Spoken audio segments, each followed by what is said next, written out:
Bismillahirrahmanirrahim. Assalamualaikum warahmatullahi wabarakatuh. Alhamdulillahi rabbil alamin. Wa bihi nasta'inu ala umuri dunya wa din.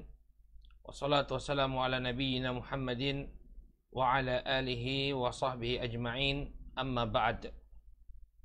Ikhwan fiddin, saudaraku kaum muslimin yang semoga senantiasa dimuliakan oleh Allah Subhanahu wa taala. Alhamdulillah, puji dan syukur kita panjatkan kepada Allah Subhanahu wa taala atas segala nikmat yang telah Allah Subhanahu wa taala anugerahkan kepada kita semua, sehingga di sore hari ini kembali Allah pertemukan kita dalam kajian membahas kitab Haqquz Zaujain, hak suami istri, yang disusun oleh Fadilatul Syekh Profesor Dr. Sulaiman Ar-Ruhaili hafizahullahu taala. Saudaraku kaum muslimin yang dimuliakan Allah, pada pertemuan yang terakhir telah kita ambil beberapa hak suami yang hendaknya ditunaikan oleh para istri. Telah kita sebutkan bahwa di antara hak suami yang harus ditunaikan oleh para istri, hendaknya sang istri menunjukkan kasih sayangnya kepada sang suami, menunjukkan kecintaannya kepada sang suami.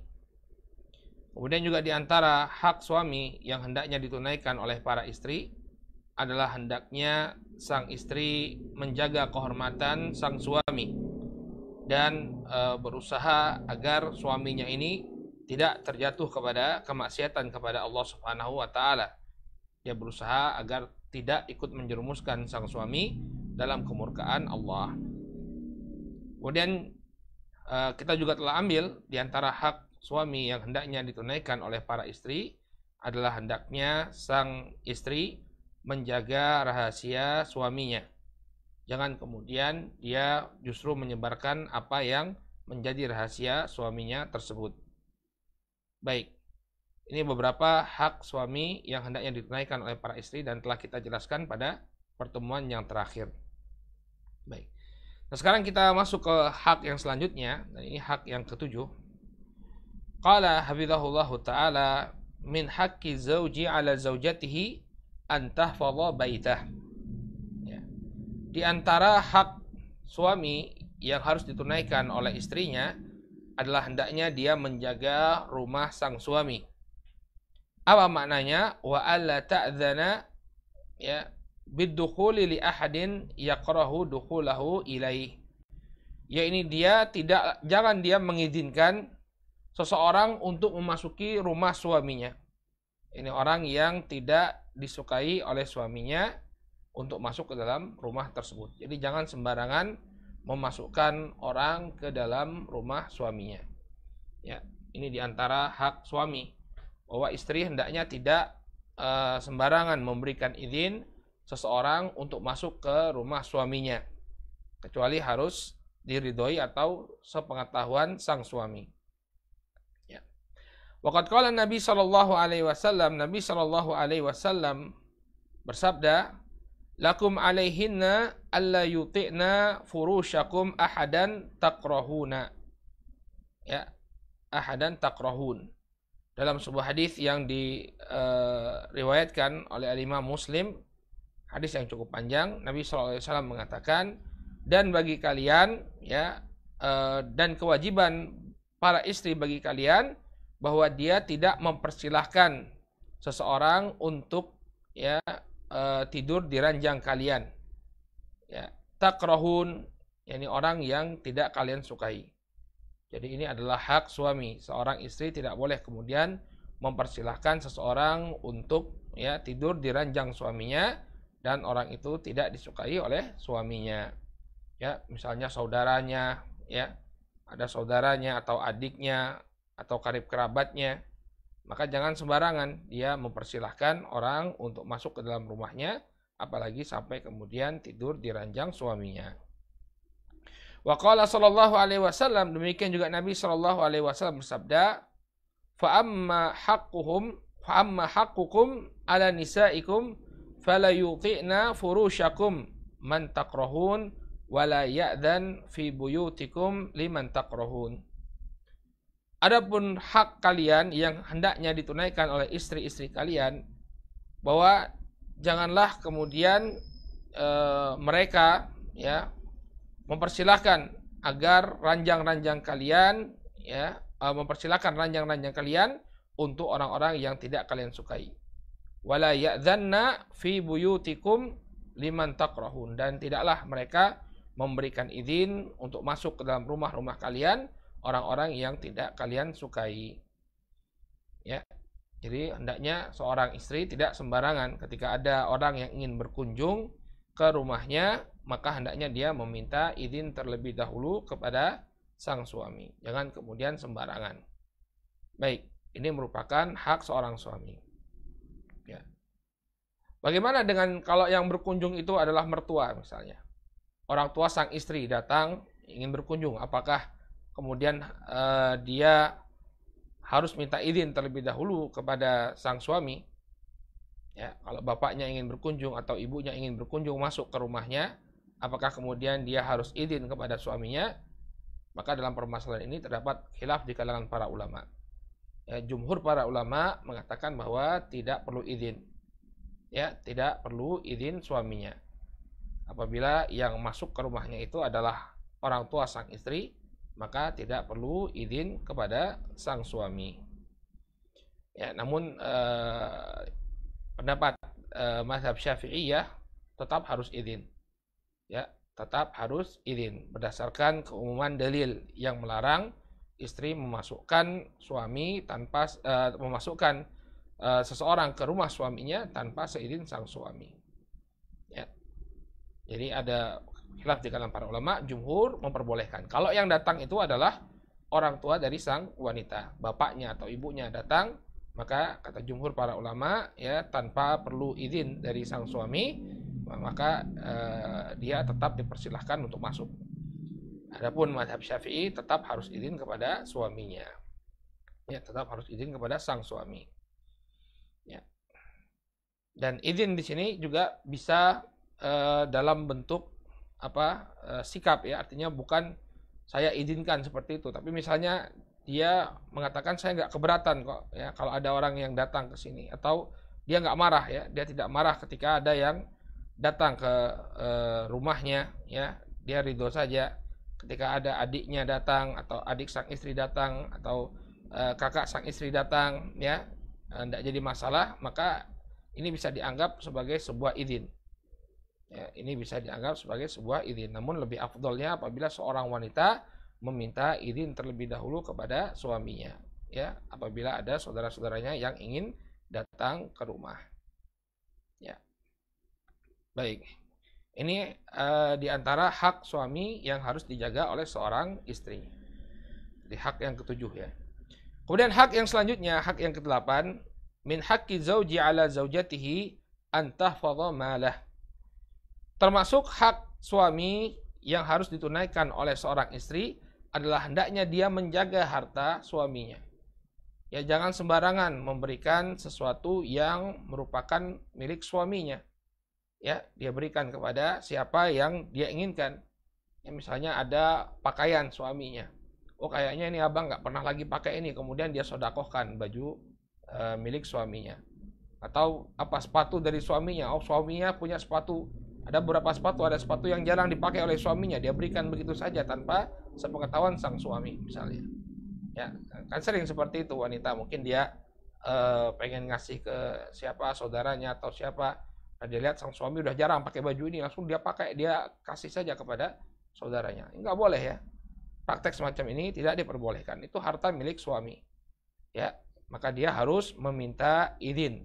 Ya, bahkan juga dia harus menjaga. Justru dia harus menjaga harta suaminya. Ya.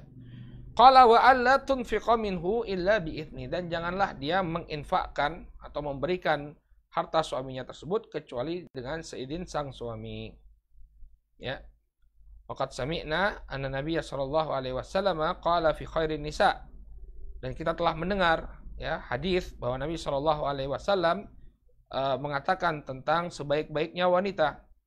Wa tahfadhuhu fi nafsiha wa malihi. Ini dia wanita yang terbaik adalah wanita yang menjaga ya dirinya dan juga menjaga harta suaminya. Ya, yang menjaga bagi suaminya ya, dirinya sendiri, dan demikian juga dia menjaga harta suaminya. Wa qala Nabi sallallahu alaihi wasallam, demikian juga Nabi sallallahu alaihi wasallam bersabda, la yahillu limra'atin an tu'tiya min mali zawjiha syai'an illa biiznih. Demikian juga Nabi sallallahu alaihi wasallam bersabda, ya, dalam sebuah hadis yang diriwayatkan oleh Al-Imam Al-Baihaqi, Al-Imam Ahmad, Abu Dawud, Tirmidzi, dan Ibnu Majah, dan dihasankan oleh Syekh Al-Albani rahimahullahu taala. Beliau alaihi salatu wasallam bersabda, tidaklah halal bagi seorang wanita untuk memberikan harta suaminya kecuali dengan seizin suaminya. Ya, jadi tidak boleh bagi dia untuk memberikan kepada seseorang apa yang menjadi harta suaminya kecuali dengan seizin sang suami. Ya, ini perlu diperhatikan oleh para istri. Ya, jangan sembarangan memberikan sesuatu tanpa seizin sang suami. Tanpa seizin sang suami. Maka jangan sembarangan ya merasa bahwa oh ini nggak pernah lagi dipakai oleh suami saya, dikasihkan ke orang. Ya, ketika suaminya nyari, mana ya ini ya? Oh, sudah saya kasihkan ke adik saya misalnya. Sudah saya kasihkan kepada kakak saya. Suaminya nggak tahu, ya, maka ini akan menimbulkan perselisihan di tengah-tengah rumah tangga. Dan nggak boleh, haram hukumnya seorang wanita mengambil harta suaminya tanpa seizin sang suami, lalu dia berikan kepada orang lain. Baik. Qala fa in adina laha bil infaq, ya, fa anfaqat ghairu mufsidah. Ya, apabila dia mengizinkan, sang suami mengizinkan untuk diinfakkan, maka boleh bagi sang wanita untuk menginfakkan apa yang dimiliki oleh suaminya ghairu mufsidah, tanpa menimbulkan kerusakan. Ya, artinya apa yang dia berikan ini tidak kemudian mengganggu kehidupan rumah tangganya. Ya. Fahuma ma'juran, maka keduanya mendapatkan pahala. Barakallahu fikum. Kalau suaminya mengizinkan untuk menginfakkan suatu dari harta bendanya, maka silakan bagi sang wanita untuk menginfakkannya, untuk memberikannya kepada orang lain. Dan keduanya, baik suami maupun istri, kedua-duanya mendapatkan pahala. Ya, suami karena dia sudah mengizinkan untuk diberikan kepada orang lain, dia dapat pahala. Demikian juga istri yang memberikan juga mendapatkan pahala. Qala Nabi sallallahu alaihi wasallam, ya, berkata Nabi sallallahu alaihi wasallam dalam hadis yang diriwayatkan oleh Al-Imam Al-Bukhari dan Muslim. Baik, idza anfaqatil mar'atu min ta'ami baitiha ghairu mufsidah kana laha ajruha bima anfaqat wa li zawjiha bima kasab. Kata Nabi sallallahu alaihi wasallam, apabila seorang wanita menginfakkan dari makanan rumahnya, ya, makanan yang ada di rumahnya, ghairu mufsidah, tanpa menimbulkan kerusakan, ya, kana laha ajruha bima anfaqat, maka dia mendapatkan pahala terhadap apa yang diinfakkan. Maksudnya ghairu mufsidah, kebutuhannya itu sudah terpenuhi. Ya, jangan sampai kemudian dia menginfakkan makanan dalam keadaan anak-anaknya belum makan misalnya. Ini menimbulkan kerusakan. Ya, jadi apa yang sudah mencukupi, kemudian ada kelebihan, lalu dia berikan, dia infakkan kepada orang lain, ya, kana laha ajruha bima anfaqat, maka dia akan mendapatkan pahala dari apa yang dia infakkan. Sang wanita akan mendapatkan pahala dari apa yang dia infakkan.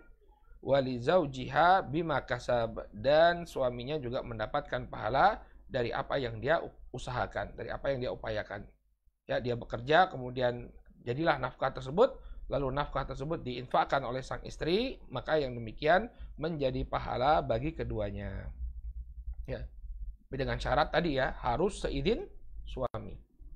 Harus seizin suami. Nah, bagaimana kalau itu uangnya sang istri? Ya, yang diinfakkan itu didapati dari uang sang istri, kemudian dia belanjakan, kemudian dia infakkan, maka yang demikian tidak memerlukan izin suami. Ya, ini kita berbicara tentang harta yang dimiliki oleh sang suami.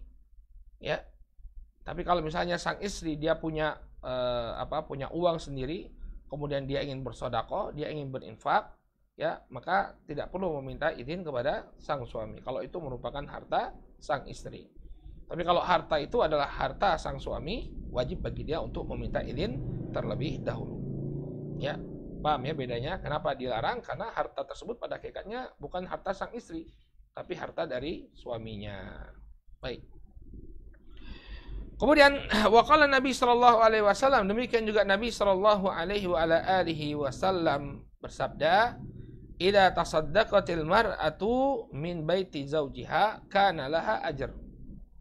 Apabila seorang wanita dia bersedekah dari rumah suaminya, maka dia mendapatkan pahala. Wali zawjiha mithlu dzalik, dan suaminya juga mendapatkan pahala yang semisal. Ya. Jadi sama-sama mendapatkan pahala. Qala la yankusu kullu wahidin minhuma min ajri sahibihi syai'an, dan tidak berkurang sama sekali, ya, tidak saling mengurangi pahala keduanya. Ya. Suaminya, pahala yang didapatkan oleh suami, ya, tidak mengurangi pahala yang didapatkan oleh istri. Demikian juga pahala yang didapatkan oleh istri tidak mengurangi pahala yang diperoleh oleh sang suami. Ya. Hadisnya diriwayatkan oleh Al-Imam Ahmad dan juga Al-Imam At-Tirmidzi dan dihasankan oleh At-Tirmidzi rahimahullah. Ya, jadi apabila seorang wanita dia bersedekah dari rumah suaminya, maka dia mendapatkan pahala dan suaminya juga mendapatkan pahala yang semisal tanpa saling mengurangi. Adapun perinciannya kata beliau, qala ulama, infaqul mar'ati min baiti zawjiha aw min mali zawjiha lahu thalathatu halat. Para ulama mengatakan infak yang diberikan oleh seorang wanita dari rumah suaminya atau dari harta milik suaminya, ya, terbagi menjadi 3 kondisi. Jadi ada 3 kondisi. Ya, ketika seorang wanita menginfakkan sesuatu dari rumah suaminya. Al-halatul ula, ya, keadaan yang pertama, an ya'dhana ar-rajulu limra'atihi an tunfiqa nafaqatan bi'idnihi khassah atau bi'idnin khasin. Ya, keadaan yang pertama bahwa seorang suami mengizinkan istrinya untuk menginfakkan sesuatu, ya, dengan izin yang khusus. Misalnya dia mengatakan, wahai istriku, ya, itu ada beras, ada beras, satu kantong, ya, satu kantong atau satu karung. Kita punya beras 2 karung misalnya, yang 1 karung pakai untuk makan kita keluarga, kita sekeluarga. Kemudian 1 karung lagi terserah kamu mau diinfakkan ke siapa. Jadi dia memberikan izin khusus kepada sang istri. Ini silakan kau infakkan kepada siapa. Ya. Wa huna laha ajrun kamil. Maka ketika istri mengambil beras tadi lalu dia infakkan, dia mendapatkan pahala sempurna, walahu ajrun kamil, dan sang suami pun mendapatkan pahala secara sempurna. Layan kusu ajru ahadihima. Ya, tidaklah berkurang pahala salah seorang di antara mereka. Jadi barakallahu fikum, kalau seorang suami dia mengizinkan dengan memberikan izin khusus, ini silakan kamu infakkan, ya. Atau misalnya dia berikan misalnya ke istrinya sejumlah uang. Siapa di antara fuqara yang mungkin kamu ketahui, silakan, ya, kau berikan ini kepada mereka. Maka sang suami mendapatkan pahala secara sempurna. Demikian juga istri mendapatkan pahala secara sempurna dan tidaklah berkurang pahala mereka sama sekali. Ini kalau izinnya itu khusus. Ya.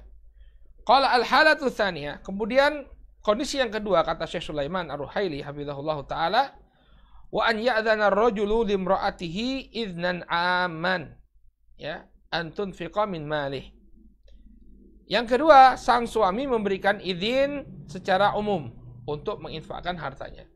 Ya, jadi dia memberikan memberikan izin secara umum, ya. Kalau kamu memang melihat ada yang perlu diberikan bantuan, silahkan kau beli bantuan. Jadi sang suami bukan menyediakan khusus, tapi kalau misalnya ada kelebihan dari harta, silahkan kau infakkan. Kalau memang kau melihat ada orang yang memerlukan bantuan. Maka dalam kondisi yang kedua ini, ya, izinnya diberikan secara umum. Wa fi hadhil halah laha syatrul ajr wa lahu syatrul ajr. Maka pahalanya dibagi dua. Separuh untuk sang suami, separuh untuk sang istri.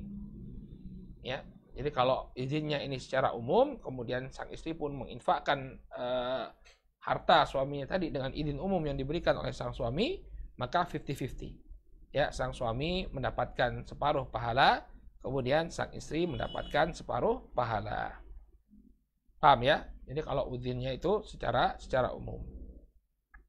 Qala al-halatu tsalitsah, kemudian kondisi yang ketiga. Ya. Alla ya'dana ar-rajulu limra'ati an tunfiqa min malihi. Sang suami tidak memberikan izin kepada sang istri untuk menginfakkan hartanya. Ya, misalnya dia ngomong ke istrinya, kamu jangan sembarangan ya. Kalau mau ngasih apa-apa dari rumah, mau ngambil apa-apa dari rumah, harus izin dulu. Ya, jangan sembarangan misalnya. Artinya dia tidak mengizinkan. Maka kemudian sang istri ternyata tidak mengindahkan larangan tersebut. Ya, dia ambil misalnya sebagian beras dari suaminya, kemudian dia infakkan. Ya, atau dia ambil uang dari suaminya, dia infakkan. Padahal suaminya tidak mengizinkan. Wa fi hadhil halah yakunul ajru lizauj. Maka dalam kondisi semacam ini, pahala itu akan diberikan kepada sang suami lau anfaqat, kalau sang istrinya tadi menafkahkan harta yang dimiliki oleh suaminya, maka sang suami akan mendapatkan pahala. Ya, akhrajat syai'an min malihi, ketika sang istri mengeluarkan sesuatu dari harta suaminya, wa yakunu 'alaiha wizr, dan sang istri pun mendapatkan dosa, wal iyadzubillah. Ya, dia mendapatkan dosa karena tidak amanah. Ya, tidak diizinkan oleh sang suami, tapi kemudian dia mengambil harta suaminya, dia berikan atau dia infakkan kepada orang-orang lain.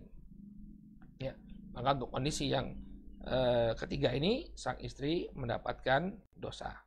Sang istri mendapatkan dosa, walaupun suaminya dapat pahala, sang istri mendapatkan dosa. Oleh karena itu, ma'asyiral muslimin rahimani wa rahimakumullah, hendaknya ada komunikasi yang baik antara kita, antara suami dan istri. Kalau memang kita memiliki kelebihan, ya suami pun jangan terlalu pelit. Ya, kalau memang ada hal yang istrinya, dia tahu istrinya suka bersedekah, ya, dan memang keluarga itu diberikan karunia oleh Allah Subhanahu Wa Taala, karunia yang lebih, ya, maka saling tolong menolonglah kita. Ya, jangan kemudian sang suami berlaku pelit. Ya, katakan saja kepada sang istri, ya, Mah, kalau misalnya nanti berasnya ini lebih, ya kamu infakkan. Maka masing-masing mendapatkan pahala. Ya, kalau berasnya ini lebih, silakan kau infakkan kepada siapa yang kamu lihat membutuhkan beras misalnya. Atau dia punya uang nafkah. Ini kalau ada kelebihan harta, ya, ada kelebihan dari uang ini, terserah kamu berikan kepada siapa yang membutuhkan. Ya, jadi ada izin khusus sehingga dua-duanya mendapatkan apa? Mendapatkan pahala. Dua-duanya mendapatkan pahala. Ya. Nah, ini pentingnya komunikasi yang baik antara suami dan istri. Ya. Gimana Ustadz kalau suaminya pelit? Ya sudah, istri bersabar. Jangan kemudian dia terjatuh pada kondisi yang ketiga. Kalau istri suami tidak mengizinkan untuk mengambil harta tersebut, ya sudah. Ya, walaupun kita lihat ada orang-orang yang memerlukan, ya sudah. Ya, karena itu bukan harta kita, tapi harta suami. Baik, ini adalah hak yang ke-8, bahwa hendaknya sang istri menjaga harta suaminya. Baik. Sekarang kita masuk ke hak yang ke-9. Ya, hak yang ke-9. Qala wa min haqqi zawji 'ala zawjatihi alla tasuma tatawwu'an, ya, idza kana hadiran illa bi idzni. Di antara hak suami, ya, yang hendaknya ditunaikan oleh sang istri, bahwa janganlah sang istri berpuasa tatawwu', yakni puasa yang hukumnya sunnah, apabila suaminya hadiran, suaminya tidak dalam keadaan safar. Artinya mereka tinggal serumah, suaminya tidak dalam keadaan safar, sedang berpergian jauh. Ya, maka apabila seorang istri ingin dia berpuasa sunnah dalam keadaan suaminya ada di rumah, ya, suaminya bukan dalam keadaan safar, hendaknya dia meminta izin terlebih dahulu kepada sang suami. Ya bang, besok saya mau puasa sunnah, boleh nggak? Oh silakan saja, kata sang suami. Maka silakan dia berpuasa. Ya, jangan kemudian dia berpuasa padahal suaminya membutuhkan pelayanan dari sang istri. Ya, maka dia hendaknya meminta izin terlebih dahulu kepada sang suami apabila sang suami hadir, ya tidak dalam keadaan safar. Baik. Ini kalau puasanya puasa sunnah. Kalau puasanya puasa wajib, maka misalnya puasa bulan Ramadan, nggak perlu izin kepada suami. Hendaknya dia tetap berpuasa. Adapun puasa yang dimaksudkan di sini adalah puasa yang sifatnya sunnah. Puasa yang sifatnya sunnah. Baik. Bagaimana dengan puasa qadha misalnya? Ya, puasa qadha. Apakah dia harus meminta izin kepada suaminya? Kan dibilang di sini tatawuan. Ya, puasa sunnah. Bagaimana dengan puasa qadha? Misalnya selama bulan Ramadan ada berapa hari kosong karena dia haid. Lalu dia ingin membayar puasanya tadi. Maka kalau misalnya dia memiliki hari yang lain untuk membayar puasanya tadi, maka tetap dia meminta izin kepada sang suami. Tetap dia meminta izin kepada sang suami. Ya. Wallahu taala alam. Qala Nabi sallallahu alaihi wasallam, Nabi sallallahu alaihi wasallam bersabda, la yahillu limra'atin an tasuma wa zawjuha syahid illa bi idnih. Dalam hadis yang diriwayatkan oleh Al-Imam Al-Bukhari dan Muslim, Nabi sallallahu alaihi wasallam bersabda, tidaklah halal bagi seorang wanita untuk berpuasa dalam keadaan suaminya hadir. Suaminya hadir artinya suaminya tidak dalam keadaan safar, ya. Suaminya berada di sisinya, tidak dalam keadaan safar. Illa bi'izni, kecuali dengan seizin sang suami. Ya, kecuali dengan seizin sang suami. Dan izin juga tidak perlu diulang-ulang terus ya. Misalnya suaminya mengatakan, kamu kalau hari punya kebiasaan, kamu kalau mau puasa ya sunnah, silakan saja ya. Kamu mau puasa sunnah silakan saja. Ya. Jadi kalau misalnya suaminya sudah mengatakan seperti itu, maka silakan sang istri berpuasa tanpa harus meminta izin lagi. Kalau sang suami sudah memberikan izin secara umum, ya, dia tahu bahwa istrinya ini adalah seorang wanita yang suka berpuasa. Dia mengatakan kepada sang istri, mah nggak apa-apa, kamu kalau mau puasa puasa saja, ya, secara umum. Maka tidak mengapa bagi sang istri untuk berpuasa tanpa mengulangi permintaan izin kepada sang suami. Ya. Jadi begitu etikanya apabila seorang istri hendak berpuasa sunnah, dia meminta izin terlebih dahulu kepada suaminya.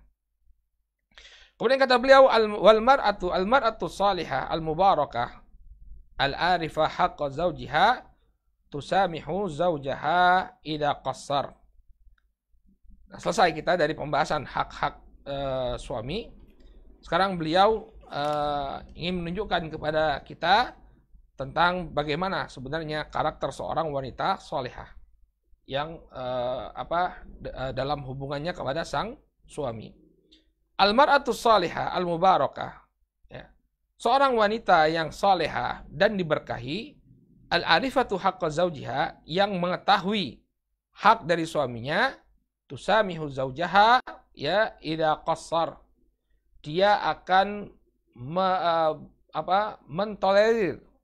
mentolerir suaminya apabila ada kekurangan pada diri sang suami. Ya, jadi dia bukan kemudian mencari kekurangan-kekurangan sang suami untuk menjelekkan sang suami. Enggak, tapi dia toleran.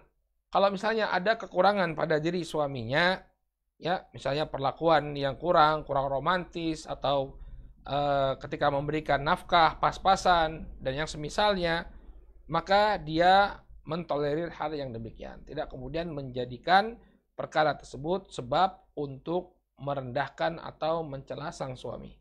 Ini perlu diperhatikan oleh para wanita muslimah. Kalau ada kekurangan pada suami Anda, bukanlah itu sebab, ya, jangan jadikan itu sebab untuk menjatuhkan kehormatannya. Ya. Qala wa taguddu tarfa, ya, wa taguddu tarfa an hawatifihi, ya, an hafwatihi. Dan dia hendaknya menutup diri atau menutup mata dari ketergelinciran sang suami. Ya, sudahlah kalau misalnya suami ada ketergelinciran, misalnya salah ucap atau ketika mengekspresikan sesuatu mungkin terucap kata-kata yang kasar, maka ya sudah ya, yang berlalu biarkan berlalu, jangan kemudian disimpan di dalam hatinya. Ya, selalu teringat terluka dengan ucapan sang suami, ya. Ya mungkin sang suami ada latar belakangnya kenapa dia mengatakan hal yang demikian, ya hendaknya dia memaafkan, ya, menutup mata dari ketergelinciran sang suami. Qala tukrimu ahlahu. Demikian juga seorang wanita salehah hendaknya dia memuliakan keluarga sang suami. Ya, terutama mertua, ya. Mertua, bapak dan ibu dari suami hendaknya dimuliakan. Jangan kemudian ketika bapak dan ibu mertuanya datang ke rumah, ya, sang perempuan pura-pura tidak tahu atau cari-cari alasan agar tidak bertemu dengan mertuanya, atau cari-cari alasan agar tidak melayani mertuanya. Ini suatu kekeliruan. Termasuk hak seorang suami ketika keluarganya datang atau bapaknya datang, ya, bapak ibunya datang, sang istri ikut memuliakan, ya, keluarganya tersebut. Qala wa tunadzifu manzilahu. Ya. Dan dia juga membersihkan rumah sang suami. Nah, ini juga tugas sang istri.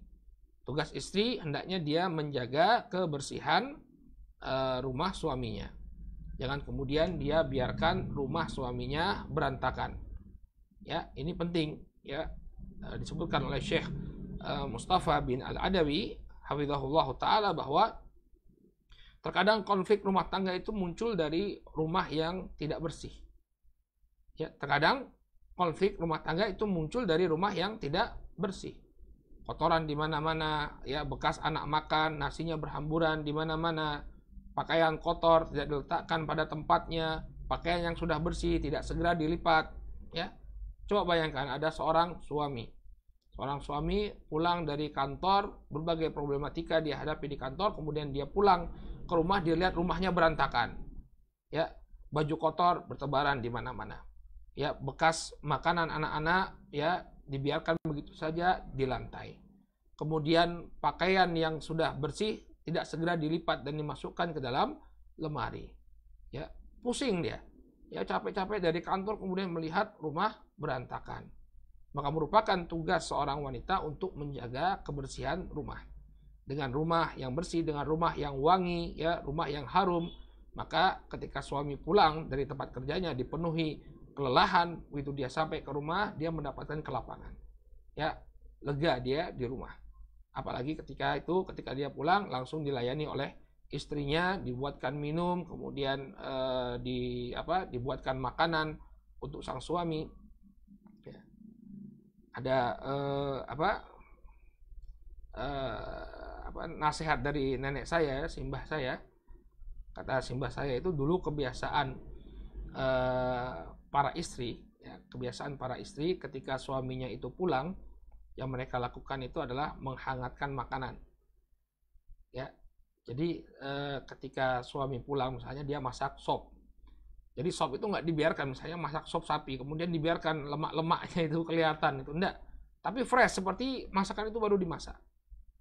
Ya, jadi diinget, kalau kata simbah itu diinget dulu. Ya, kalau suami mau pulang itu makanan diinget. Ya, sehingga ketika suami pulang, ya, dia seperti makan makanan yang fresh. Ya, bukan makanan sisa. Nah, ini juga penting sekali bagi seorang istri. Kalau suami dilayani seperti itu, dia akan sayang kepada istrinya. Dia akan sayang kepada istrinya. Maka termasuk tugas seorang wanita adalah dia membersihkan rumah suaminya. Dia menjaga kebersihan rumah suaminya. Ya, jangan biarkan pakaian menumpuk, jangan dibiarkan kemudian cucian menumpuk. Ya. Nah, bagaimana Ustadz kalau kita banyak tugas, ya, kadang harus mengasuh anak, makanya istri itu fokus saja di rumah, jangan terlalu banyak kegiatan-kegiatan di luar, ya. Fokus untuk ngasuh anak, fokus untuk menjaga kebersihan rumah, jangan terlalu banyak kegiatan di luar, dan jangan aktif bermedsos, ya. Ini yang kadang menyita waktu, ya. Istrinya sibuk medsos, akhirnya rumahnya berantakan, ya. Yang demikian harusnya dihindari. Hendaknya dia membersihkan, menjaga kebersihan rumah sang suami. Qala taksilu thiyabah, kemudian hendaknya dia mencucikan baju suaminya. Ya, baju suaminya ini tugas seorang istri juga ya, dia mencuci baju suaminya. Wa tadbahu aklahu, kemudian dia memasak makanan ya untuk sang suami. Ini yang kita sampaikan tadi. Gimana Ustadz, saya waktu masih gadis nggak terbiasa masak? Belajar ya. Semuanya itu bisa dipelajari. Kalau memang kita ingin menjadi seorang antuna ingin menjadi seorang istri yang diberkahi oleh Allah Subhanahu wa taala, perlu adanya usaha. Ya, kalau sebelumnya belum bisa masak, maka belajar masak. Dan itu bisa dipelajari, ya, mudah ya. Mudah kalau kita ada keinginan ya. Sekarang itu alhamdulillah mau masak apapun resepnya sudah ada. Ya, bahkan ada tutorialnya. Mau tutorial bikin apa? Ya, misalnya suami suka satu makanan. Ya, kita belajar bagaimana cara memasak makanan tersebut. Ya, suaminya suka empek-empek misalnya, belajar coba bagaimana cara bikin empek-empek. Ada tutorialnya di YouTube. Ya, ini masalahnya nggak mau belajar, yang nggak mau belajar. Ya, padahal itu fitrahnya wanita ya. Fitrahnya wanita itu dia suka masak ya. Ya, sebagian wanita bangga kalau misalnya nggak bisa masak. Saya nggak bisa masak. Saya tiap hari itu yang belanja itu suami saya. Maka suami saya yang masakin. Wanita macam apa ini? Ya, nggak bisa masak dia. Ya, maka hendaknya belajar masak. Ya. Kesulitan yang dialami oleh seorang wanita ketika dia belajar masak, ya ini akan berbuah pahala. Kenapa? Karena tujuan dia agar dia bisa melaksanakan tugasnya sebagai seorang istri. Ya, ketika dia berusaha untuk menjalankan tugasnya sebagai seorang istri, maka mendapatkan pahala dia atas kepayahan yang dia dapatkan, termasuk belajar masak. Qala idza dana minha danat minhu, apabila suaminya mendekat maka dia pun menyambutnya. Ya, jangan kemudian suaminya mendekat dia menjauh ya. Jadi hendaknya ketika suaminya mendekat ya, dia pun menyambut sang suami. Wa tahfadhu anfahu wa sam'ahu. Demikian juga sang istri hendaknya berusaha untuk menjaga hidung dan pendengaran suaminya. Ya, dia menjaga hidung dan pendengaran suaminya. Apa makna dia menjaga hidung dan pendengaran sang suami? Fala yashummu illa tayyiban. Ya, bisa dibaca illa tayyiban atau illa tiban. Tidaklah dia mencium melainkan aroma yang sedap. Ya, bukan aroma yang tidak menyenangkan dari sang istri. Ini perlu dijaga juga. Seorang istri hendaknya menjaga kebersihan tubuhnya. Ya, jangan kemudian dia biarkan begitu saja. Kadang ini juga menjadi sebab ya, menjadi sebab percecokan ya, ketika suami, baik ini kedua belah pihak ya, bukan seorang istri saja, suami juga ya, nggak menjaga kebersihan tubuhnya, terutama ketika ingin berhubungan intim dengan pasangannya. Ini perlu dijaga, jangan sampai tercium bau yang tidak enak dari kedua belah pihak ya. Istri hendaknya dia persiapkan dirinya, hendaknya tercium dari tubuhnya aroma yang yang menyenangkan sang suami. Demikian juga suami ya, hendaknya dia mempersiapkan dirinya ya untuk memberikan layanan atau memberikan memberikan layanan kepada sang istri ya dengan yang terbaik ya. Mandi dulu, jangan pulang kerja masih bau keringetan langsung minta dilayani oleh sang istri. Kasihan sang istri ya mencium bau badan kita. Nah, demikian juga sang suami ya, dia berhak untuk mendapatkan aroma yang menyenangkan dari istrinya ya. Maka nggak apa-apa beli parfum, pakainya di rumah saja ya, jangan dipakai keluyuran ya. Beli parfum untuk istri ya, biar istrinya tercium darinya bau yang wangi ya. Demikian juga selain bau tubuh juga organ intim juga perlu dijaga ya, perlu dijaga agar bisa memberikan layanan maksimal kepada sang suami. Qala wala yasma'u illa tayyiban, dan dia tidaklah dia tidak membiarkan sang suami mendengar sesuatu melainkan hal-hal yang baik. Ya, jangan ngedobel saja, tapi sampaikan ucapan-ucapan yang baik. Ketika dia memiliki suatu hajat, dia sampaikan dengan cara yang baik. Ya, sebagaimana kisahnya Ummu Sulaim ya, Ummu Sulaim dan Abu Talhah ya. Ketika Abu Talhah anaknya meninggal dunia, ketika dia pulang, dia bertanya kepada Ummu Sulaim, bagaimana keadaan anak kita? Ya, padahal anaknya sudah meninggal dunia. Ummu Sulaim menjawab dengan jawaban yang membuat lega sang suami. Ya, disebutkan dalam hadisnya Anas bin Malik bahwa ketika pulang, ya, ketika meninggalkan keluarganya, ya, anak dari Abu Talha ini meninggal dunia. Dia nggak tahu bahwa anaknya meninggal dunia. Ketika dia pulang, ya, karena orang baru pulang dari safar, ya, capek, maka istrinya menyembunyikan berita duka tersebut. Ya, ketika ditanya bagaimana keadaan anak kita, maka Ummu Sulaim mengatakan bahwa anak kita kondisinya lebih tenang daripada kondisi sebelumnya. Ya, kemudian dia layani sang suami, dia berikan makan, ya, sampai suaminya kenyang. Kemudian ketika suaminya kenyang, ya, dia layani, ya, memberikan layanan dalam hubungan suami istri sampai suaminya merasa puas, ya. Setelah itu dia pun menyampaikan berita duka dengan cara yang luar biasa. Ya, dia mengatakan kepada kepada sang suami, bagaimana pendapatmu kalau seseorang itu dititipkan kepadanya sesuatu, lalu orang yang menitipkan meminta kembali barang titipan tersebut. Ya, maka kemudian kata sang suami, tentu dia harus memberikannya, dia harus legowo, ya, memberikan apa yang dititipkan tadi. Maka kemudian beliau baru menyampaikan bahwa anak yang dititipkan oleh Allah Subhanahu wa taala kepada mereka berdua telah diambil oleh Allah Subhanahu wa taala. Dan bagaimana teknik Ummu Sulaim menyampaikan berita duka tersebut kepada suaminya. Dia betul-betul menjaga, ya, agar sang suami tidaklah mendengar kecuali perkara yang baik. Masya Allah, ya. Makanya perlu kita mengkaji, ya, bagaimana kehidupan rumah tangga para sahabat ridwanullah alaihim ajmain. Mereka adalah generasi yang terbaik. Ya, bagaimana suami memperlakukan istri, bagaimana istri melakukan suami. Nah, ini bisa kita dapatkan keteladanan dari mereka. Qala wala yanzuru illa ila jamil, dan tidaklah sang suami melihat kecuali, ya, kepada sesuatu yang baik, sesuatu yang indah, yang menyenangkan.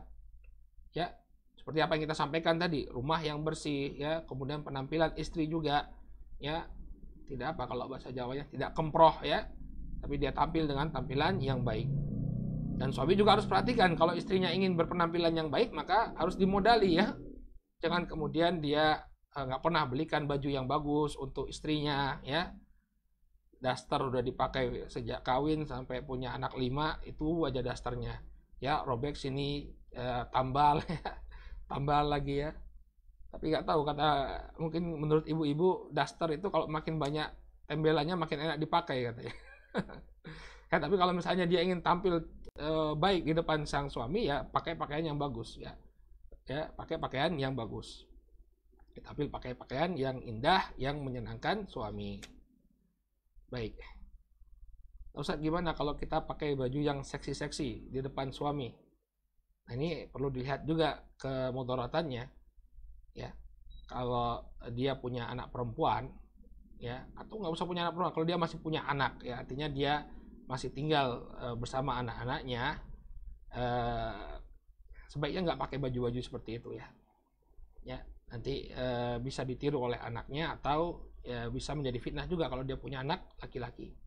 Tapi kalau sudah berdua-duaan, nah silakan, ya, pakai pakaian, mau pakai pakaian yang ketat atau pakaian yang seksi, silakan. Tapi kalau misalnya ada anak-anak, ya, kita juga perlu mempertimbangkan kemudaratan yang muncul, ya, ketika anak melihat ibunya pakai pakaian yang kurang senonoh, ya, baik itu laki-laki maupun perempuan, bisa jadi muncul kemudaratan di sana, sehingga seorang wanita di rumahnya hendaknya dia juga memperhatikan, ya, pakaian yang dia pakai.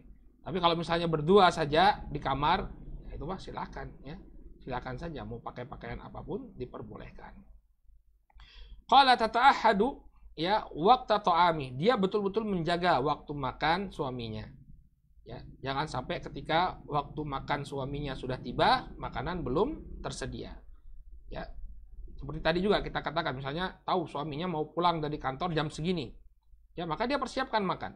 Ketika suaminya sudah tiba, ya, makanan terhidang dalam keadaan enak, ya, dalam keadaan hangat, ya, seperti yang kita sampaikan tadi, seakan-akan baru dimasak. Jadi suami itu berselera ketika makan, ya. Jadi dia menjaga waktu makan suaminya. Qala wa tahda'u waqta manamihi, dan hendaknya dia menciptakan ketenangan di waktu tidur sang suami. Ya, jadi jangan kemudian malah Misalnya suami punya kebiasaan tidur siang misalnya. Ya di hari libur dia pengen istirahat, dia pengen tidur siang, istri malah telepon-teleponan dengan temennya atau telepon-teleponan dengan saudaranya dengan suara yang mengganggu. Padahal suaminya butuh istirahat, butuh ketenangan, ya. Maka ini juga satu hal yang perlu diperhatikan oleh para istri, jangan sampai dia mengganggu istirahat suaminya. Qala idza ra'athu ghadban, ya, la turaji'uhul kalam. Apabila dia melihat ya suaminya itu murka, maka dia tidak membantah ucapan suaminya. Ya, dia tidak membantah ucapan suaminya, ya. Suaminya ngomong satu kalimat, dia balas dua kalimat, ya. Kalau Anda ingin membela diri, ya lihat waktu yang tepat. Ya, terkadang suami, kadang dia hanya ingin mengungkapkan sesuatu, nanti itu akan hilang saja. Ya, jadi memang dalam seni berhubungan suami istri, ya, kita memang harus bisa mengendalikan diri. Ya, mungkin kita merasa benar, tapi ada kalanya kita tidak menunjukkan hal tersebut. Ya, yang penting pasangan kita merasa tenang, baru kemudian kita ketika ada waktu yang tepat, baru kita jelaskan duduk permasalahannya. Ya. Jadi tidak dia membantah ucapan suami ketika sang suami marah. Kemudian di sini beliau membawakan bait-bait syair yang demikian indah.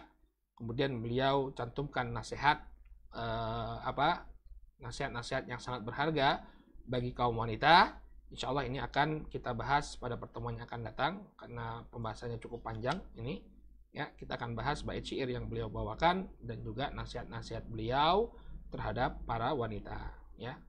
Ini kita bahas pada pertemuan yang akan datang. Lalu kita lanjutkan masuk ke haqquz zaujah, hak istri yang hendaknya ditunaikan oleh suami.